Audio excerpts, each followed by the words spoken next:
Hi, everyone, and thank you for coming to Grand Rounds. My name is Sarah Wynn, and I have the absolute pleasure to introduce someone who was very instrumental in my career trajectory in geriatric psychiatry, Dr. Mirnova Ceïde. Dr. Ceïde is an associate clinical professor, associate director of psychiatry at the Center for the Aging Brain, and assistant fellowship director for the Geriatric Psychiatry Fellowship at Montefiore Medical Center. She received a BA in psychology from Georgetown University and her medical degree from Penn State University. She then completed her internship in adult psychiatry training at Johns Hopkins Hospital in Baltimore before going on to complete a Health Resources and Services Administration fellowship at SUNY Downstate in geriatric psychiatry, where she also participated in health disparities research at the Brooklyn Health Disparities Center.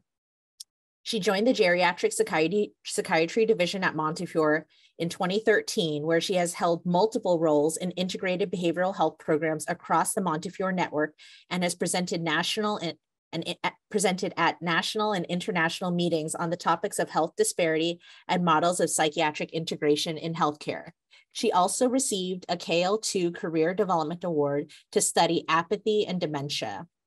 Not only is she an incredible researcher, but she is also a wonderful clinician and mentor for the American Association of Geriatric Psychiatry as a mentor for the AAGP Scholars Program aimed at fostering the next generation of geriatric psychiatrists. And on a personal note, as a PGY2 10 years ago, she mentored me on my own AAGP Scholars Project on integrated psychiatry and served as an incredible inspiration and role model for me throughout my residency. So thank you, Dr. Ceïde, and thank you for coming to speak with us today. It's truly an honor and a treat to have you.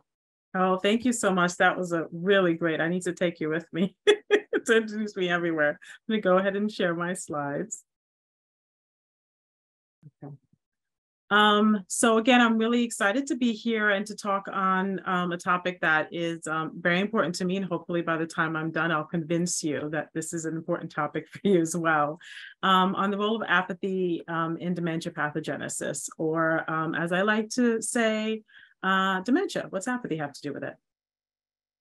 So our objectives today are to talk about apathy as a risk factor for dementia, understand a little bit more about the epidemiology of apathy in older adults, describe some of the correlates of apathy behaviorally, and a potential framework to think about this relationship between apathy and dementia.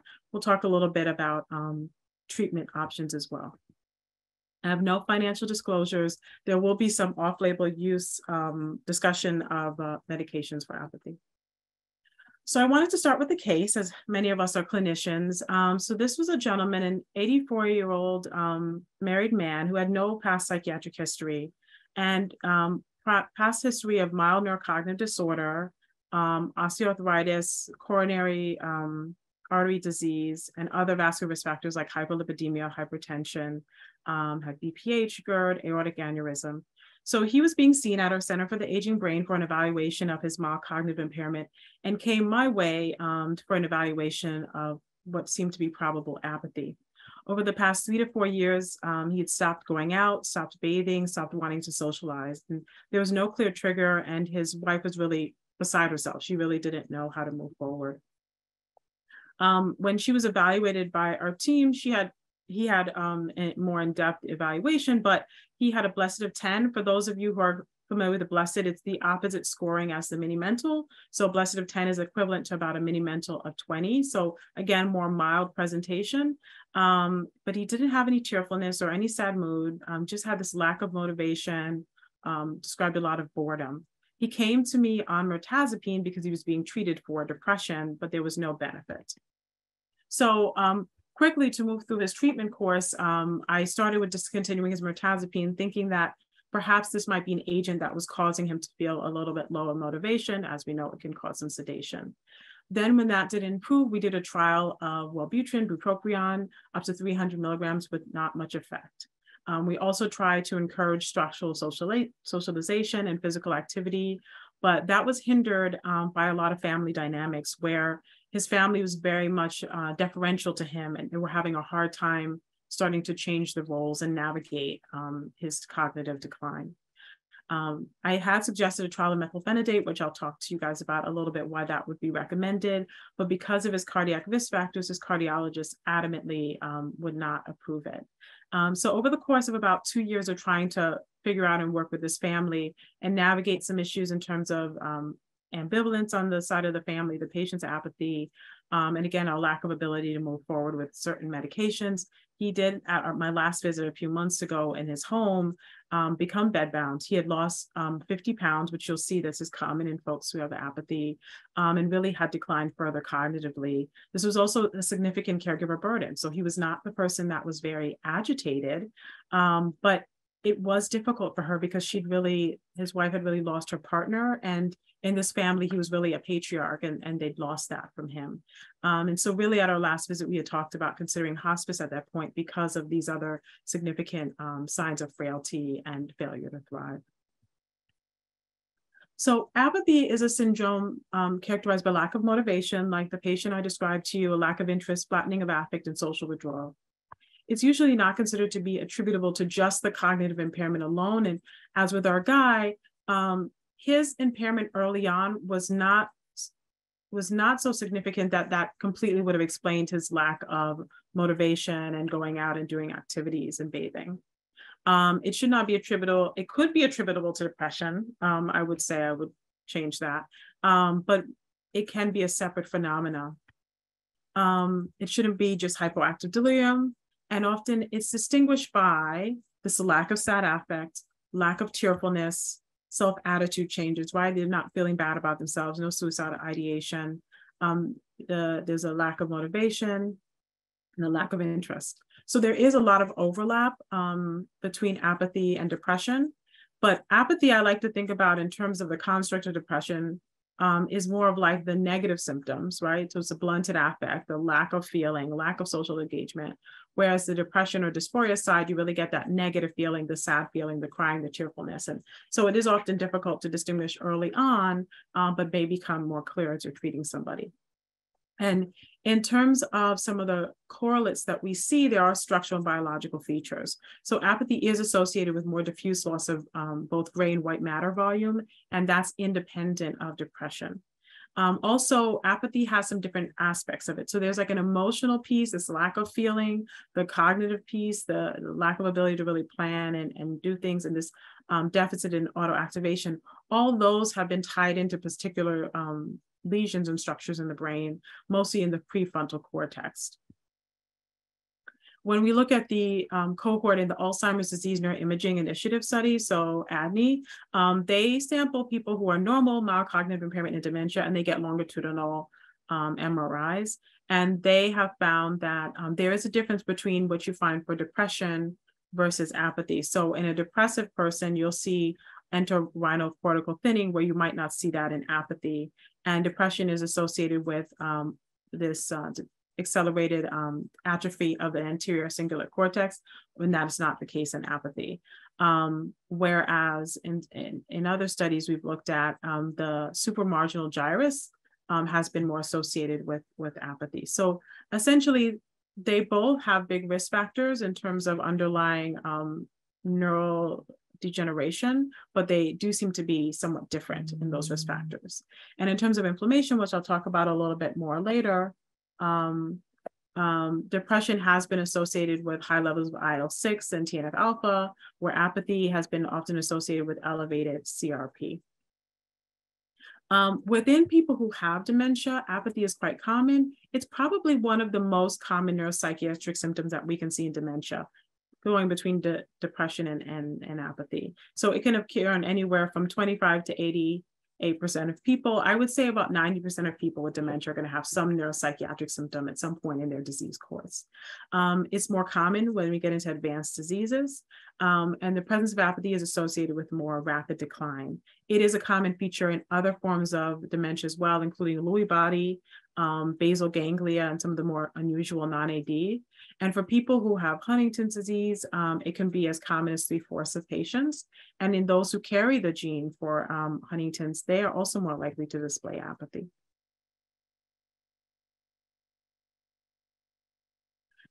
It is associated with caregiver stress, and people who have apathy and Alzheimer's do have caregivers that express more distress.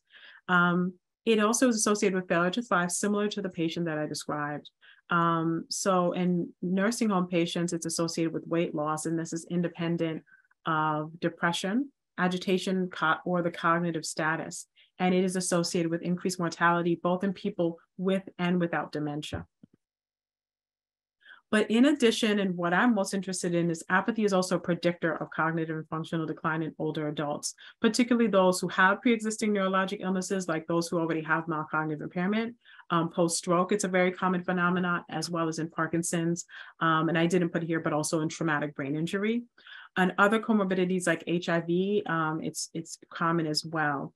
In the Baltimore epidemiologic catchment area study, they looked at community dwelling older adults, and apathy was associated with both functional and cognitive decline at 1 and 13-year follow-up. And similarly, in our Bronx-based cohorts, we have found that it is associated with incident slow gait, frailty, and disability. It's also pretty common, and maybe even more common than depression in general community dwelling populations. We see anywhere from 20 to 30%. Again, if you get into some of those risk populations, that might be as high as 40 and 50% of the people having apathy. There was a study that I really like this one, where they looked at mild cognitive impairment, and they wanted to see what is the impact of having apathy on your conversion to dementia. And what they found was in patients that had just depression, about 7.9% rate of conversion to dementia. And people who had depression with some apathetic features as well, about 19% of those went on to develop dementia during the follow-up period. And then in those who had pure isolated apathy, 60% of those went to develop dementia. So you can see there's a strong predictive aspect. And apathy is associated with conversion independent, again, of age, the baseline functional status, or the cognitive status. Similarly, a Dutch cohort found that apathy in community dwelling older adults, again, these are healthy folks living in the community, there was a 20% increased risk of incident dementia. And Bach, which was an American-based cohort, they found that people who had the highest tertile, so the most apathy symptom burden, there was a 70% increased risk in the incident of dementia. So hopefully I've convinced you that apathy is definitely a risk factor for both functional and cognitive decline. In addition, there's an overall sense that having behavioral symptoms as an older adult, not necessarily a history of a psychiatric illness, but just these kind of mild behavioral symptoms with a late onset, these may be signs and risk factors for dementia. So in 2011, NIA and Alzheimer's Association consensus made some recommendations about behavioral and mood symptoms. And they felt that decreased motivation, emotional dysregulation, as well as poor impulse control, social inappropriateness, and abnormal perception were all risk factors for dementia. And this is known as mild behavioral impairment. It's detected in about 85% of people who have MCI, and 51% of those had decreased motivation. So apathy being one of the biggest features of mild behavioral impairment, that does drive some of the outcomes, again, associated with a lot of caregiver burden. So in terms of my mentor, I work with Dr. Joe Verghese at Albert Einstein, who runs a division of cognitive motor aging. And so we're interested in this intersection between cognition and motor function, because there's a lot of shared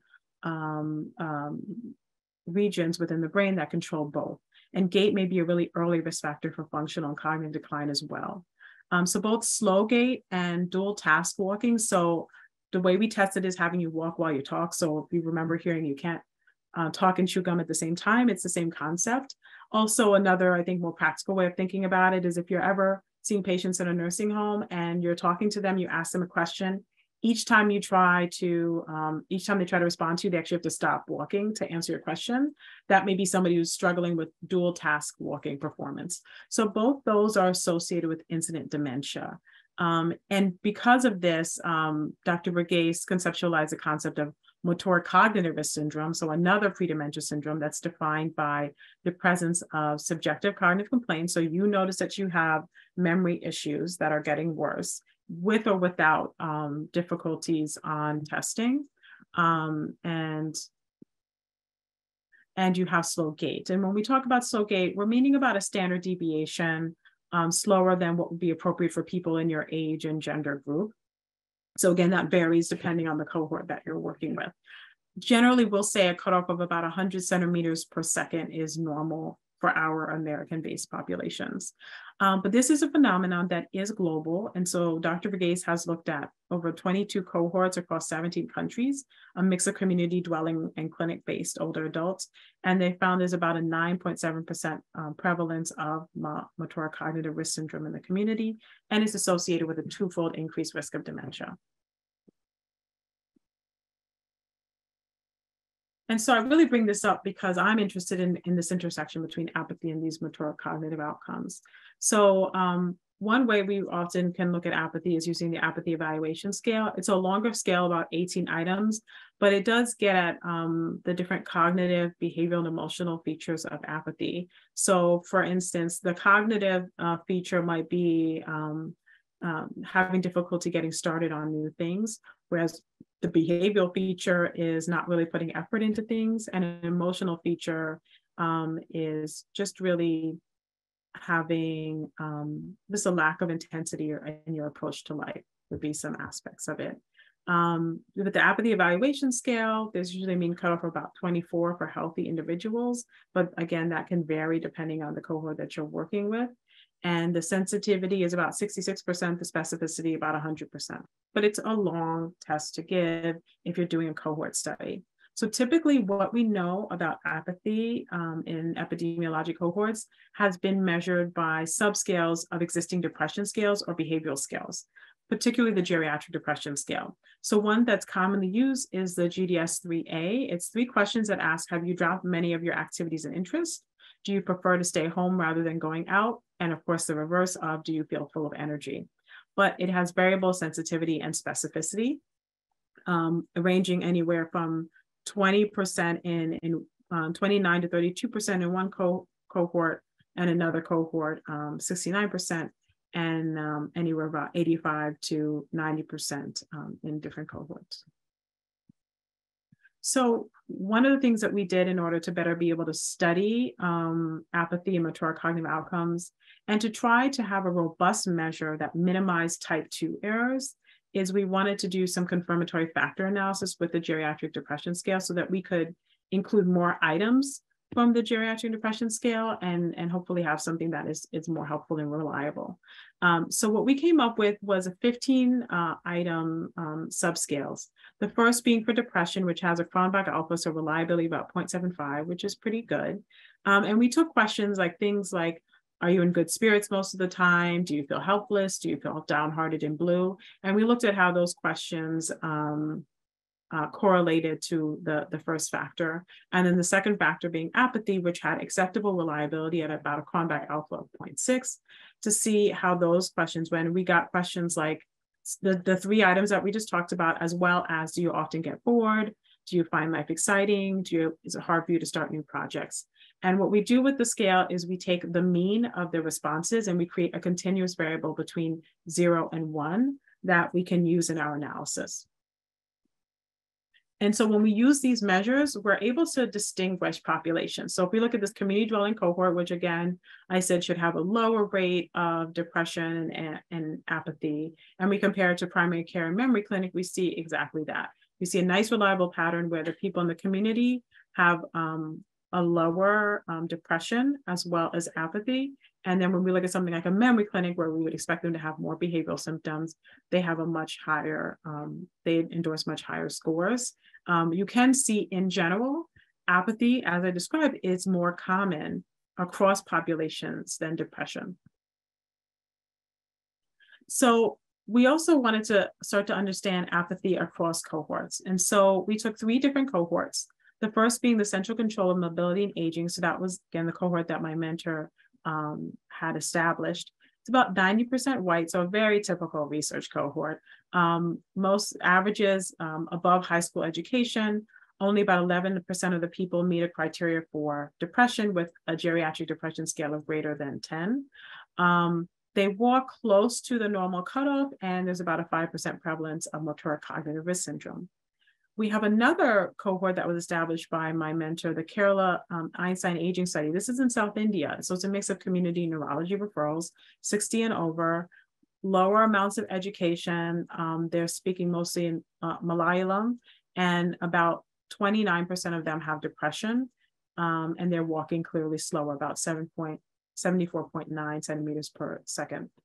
And then the last cohort is a Bronx-based, a Moses Montefiore cohort. So this is at one of the bigger primary care clinics in the Bronx. And the population is about 90% non-Hispanic, Black, or Hispanic.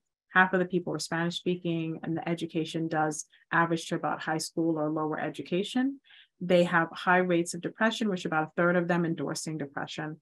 And they walked, as you can see, much slower, 64.5 centimeters per second, with about 17.3% endorsing motor cognitive risk. So we wanted to see in these cohorts, if we pool them, was apathy associated with gait velocity? Again, because I want to know gait, which is an early risk factor, are these two connected? And in fact, that's what we found in the pooled analysis, that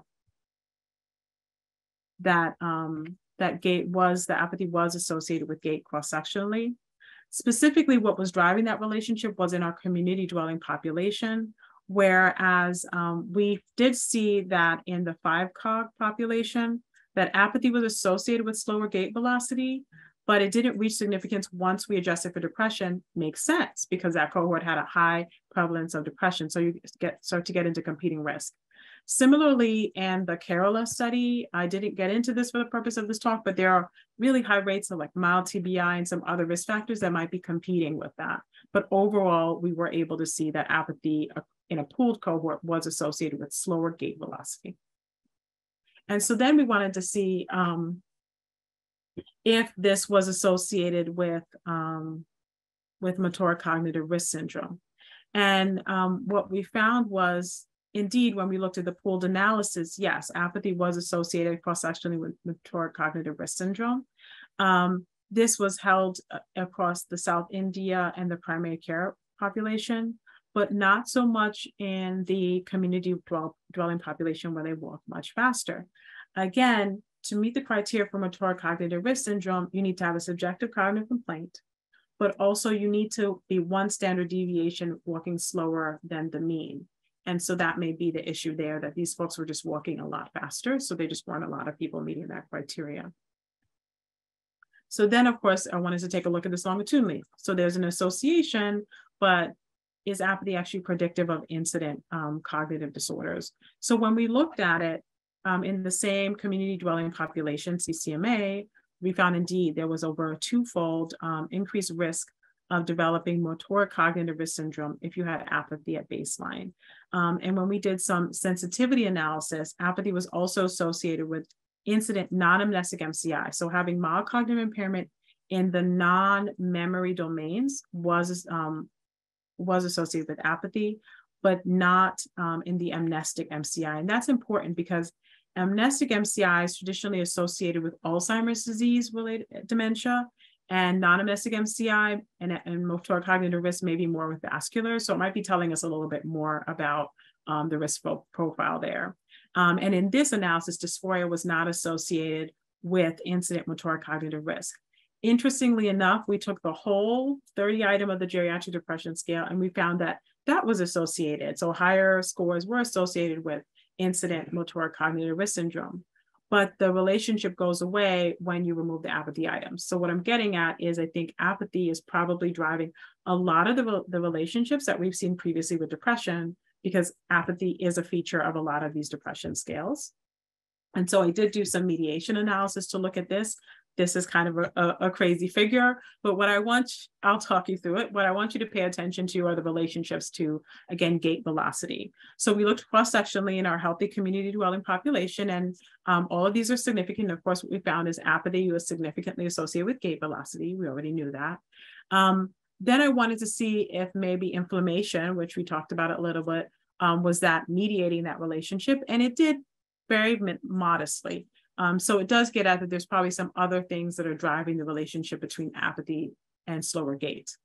But what I also wanted to know was apathy part of the pathway between some of these other risk factors. So particularly for dysphoria, apathy, so dysphoria is significantly associated with slower gait velocity. Apathy completely mediated that relationship. So apathy explained the relationship between dysphoria and gait velocity.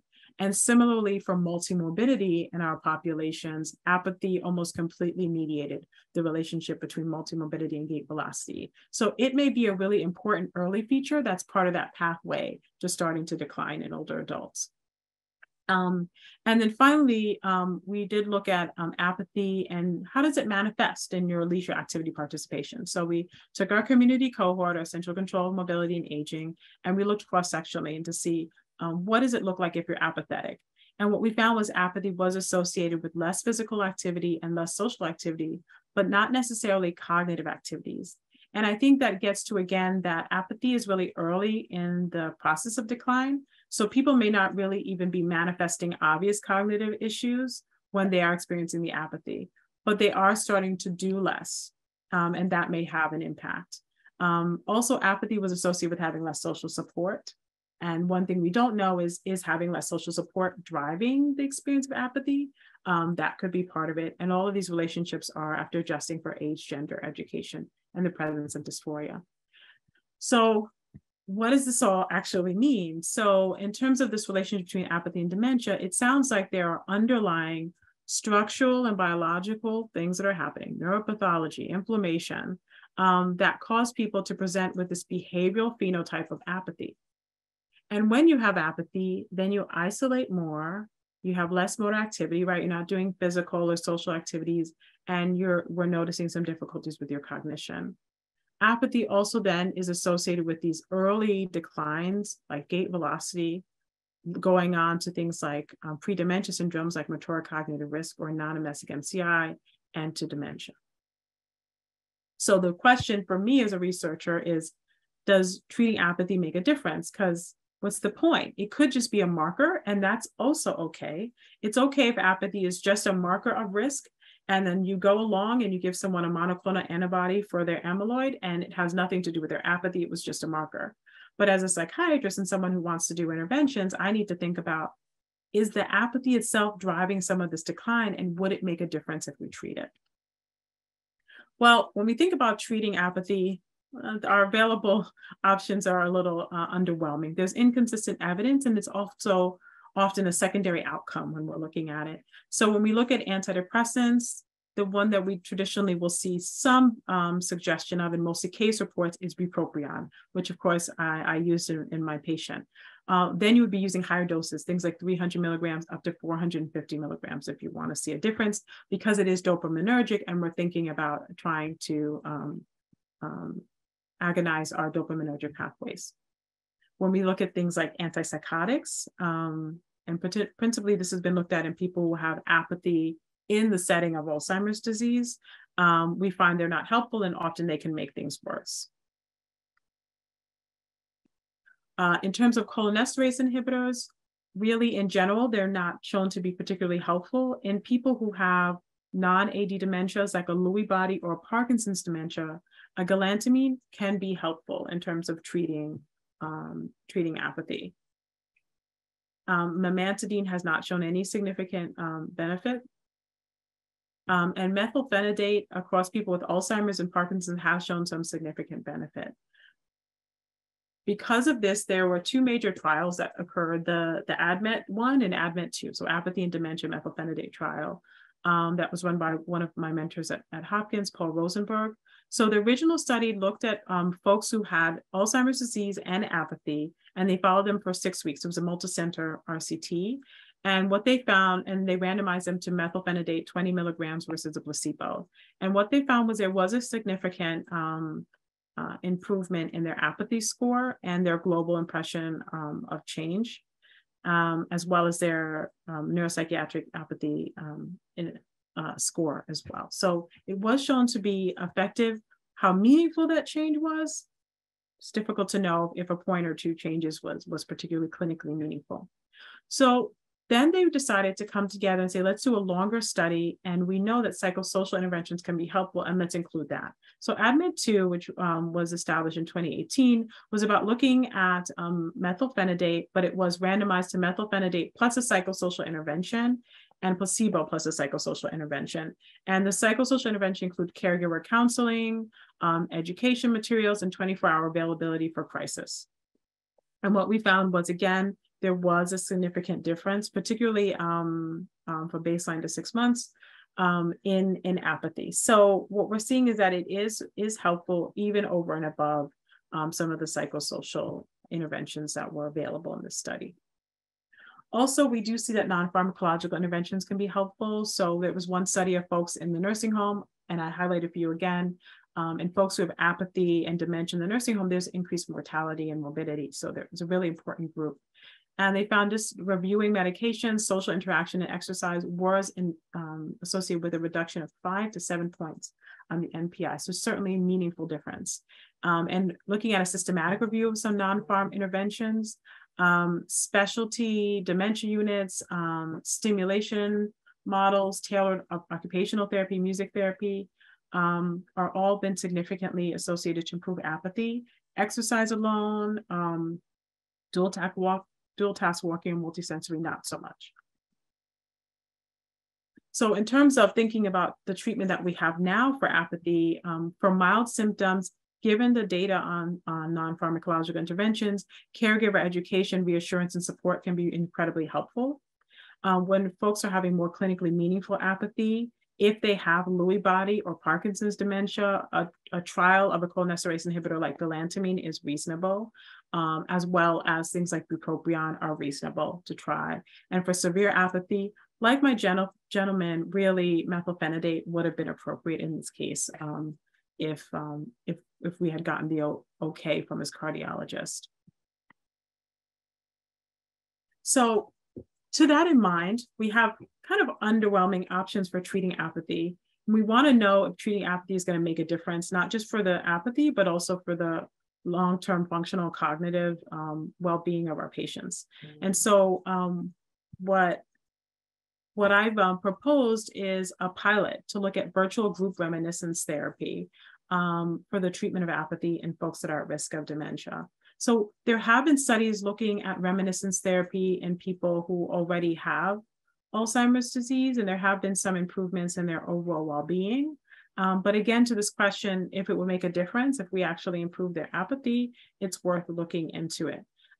So the specific aims of this study that I've submitted to NIA are to look at the feasibility of doing a virtual group reminiscence therapy and tailoring that intervention for future trials, determining the efficacy of this against a control group to see if we have reduction in apathy, as well as social isolation, and then some secondary outcomes, looking at things like gait, as well as cognitive performance over the 6 weeks. And then starting to establish a biorepository to start to look at some of the shared biomarkers that can occur in older adults without dementia who have apathy with some of the blood biomarkers for Alzheimer's. So with that, my theoretical framework for this, as I showed you, we believe there are some underlying things, structural biological changes that cause apathy, and those lead to worsening social isolation, cognition, motor activity.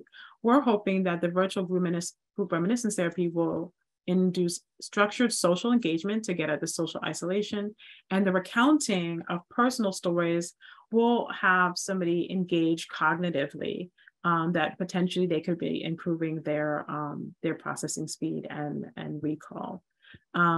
And so our aim will be to kind of tailor this to the population and really establish the effectiveness of this.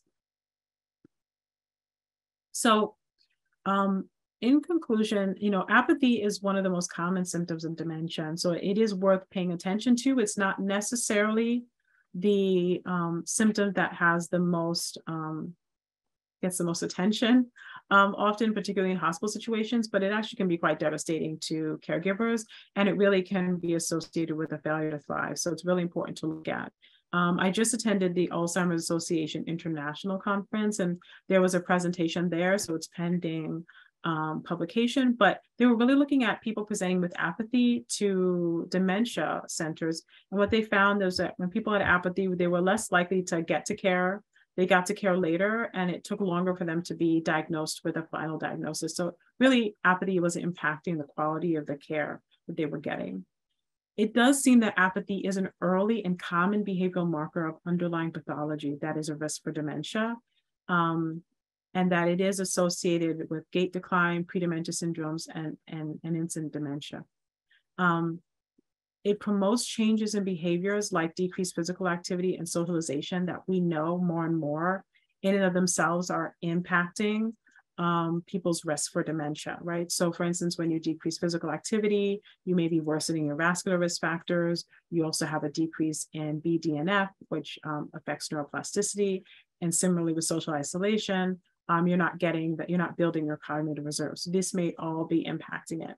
So really our future directions are to better understand the shared biology between apathy and Alzheimer's and to start developing more effective interventions, both non-pharmacological and pharmacological, particularly with methylphenidate being our strongest intervention, but one that I think for us working with older adults is the most difficult to employ. We really do need to look at different options that might be available in terms of treating apathy. And so with that, I really do want to open it up to questions, but I appreciate your attention.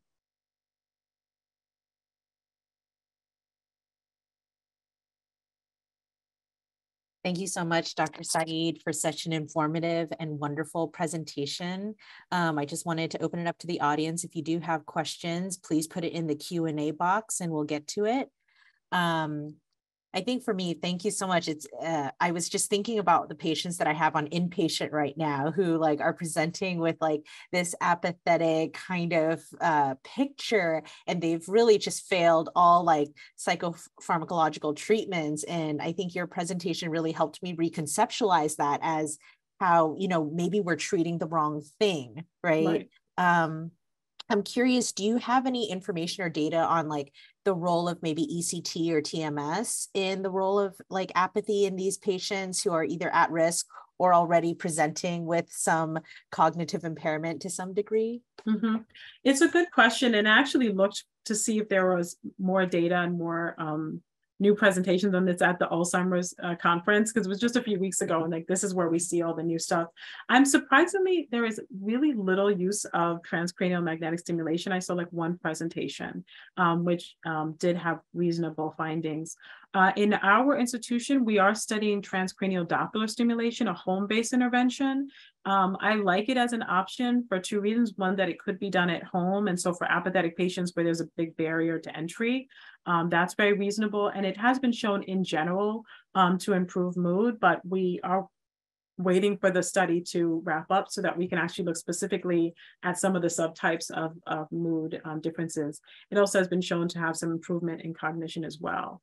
Ideally, I'd like to see what we learn and maybe couple that with some psychosocial interventions and see if we can get further. Because a lot of times with neuromodulation, if we give it isolated, you only get so far. I think we often think about that. But if it's combined with either high quality psychosocial intervention or pharmacological intervention, the neuromodulation can make those work better. Absolutely. I think it's like multifactorial approach. Yeah. Right? And we have a couple questions rolling in. So someone said, thank you for an amazing presentation. As you alluded to, apathy is characterized by negative symptoms, which appear very similar to negative symptoms in schizophrenia. Has there been considerations for cariprazine as a treatment for apathy, given the 2017 Lancet study demonstrating a good response of negative symptom to cariprazine in patients with predominant negative symptoms in schizophrenia, effect size 0.4? That's a really good question. There really hasn't been. And I think a lot of us on the Alzheimer's end up not really looking as much at the data on schizophrenia, but it was a conversation I just had recently with a researcher that we need to do more of that because we are really kind of lacking options. So I do think it's definitely worth exploring. And for some of our patients that have some other symptoms as well, who have Alzheimer's and have some different behavioral symptoms, I think that there's a very reasonable option. And then another question, why does the